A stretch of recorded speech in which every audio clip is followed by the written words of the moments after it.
Hey guys. So today what I want you to do is I want you to draw a portrait with a Sharpie, and it could be a self-portrait or it could be maybe somebody sitting across from you. And I think it's only going to take probably, somewhere between 5 and, probably 15 minutes, depending on how much time you want to spend with it. Some of you could spend 30 minutes. But the technique I want you to use is really just a lot of gestural lines. As soon as you say to someone, draw a self-portrait or draw a portrait, I think there becomes a little bit of anxiety about that. But I want you to try to stay really, really loose. I'm trying to set up a little situation here to give you a demo because I think it's not an easy thing to do. And I usually have very little expectation on myself about what I drawing looking realistic. Right now I'm looking in the mirror, and I don't think you can see the mirror very well, but the camera situation for me, I'm not a cinematographer, so you have to bear with me. But when I'm doing this, I'm spending, if you think back to like Art 1 type stuff, I'm spending a lot of time looking at what I see in the mirror and not, my paper. I'm looking down, of course. It's not like it's an entirely blind drawing, but I'm looking at the mirror. I'm looking at myself in the mirror far more than anything else. And if you look at the way my pen is moving right now, I'm doing a lot of I'm looking for shapes and values and so on. I jump around quite a bit, but everything is really, I'm trying to be really loose and expressive right now, and I'm kind of working my way around the composition or my face.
I got a lot of wrinkles.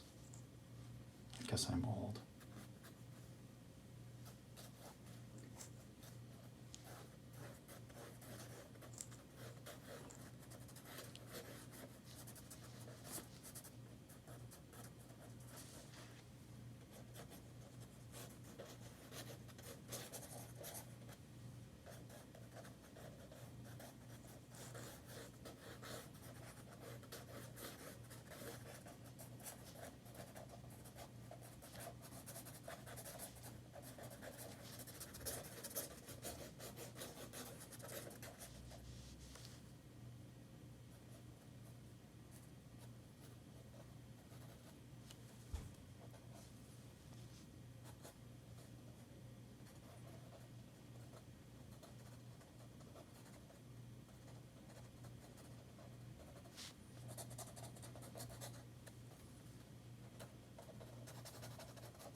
So anyways, I could keep going, and this doesn't, as I said at the beginning, doesn't really look a whole lot like me, but it's about at this point that I go in and I start like, starting to identify even more values and kind of go in there and tinker with things a little bit and see if I can get it to look, like maybe a little bit more like a beard or a little bit more like the shape of my eyes. But through the whole thing, I'm trying to be really loose and gestural and get as many different like interesting lines as I can in there. And so that I spend, I don't know, maybe it's been 5 minutes or something, or 10 minutes, I'm not even sure exactly the amount of time. But I could kind of keep going in here. And I think it's worth us giving a shot. It only takes a few minutes. And, if you do 3 or 4 of these, you'll find some consistency. I always try to add like a couple of things in the background. Somewhere in here, there's like a window or something. So I'll do that because I think that's interesting.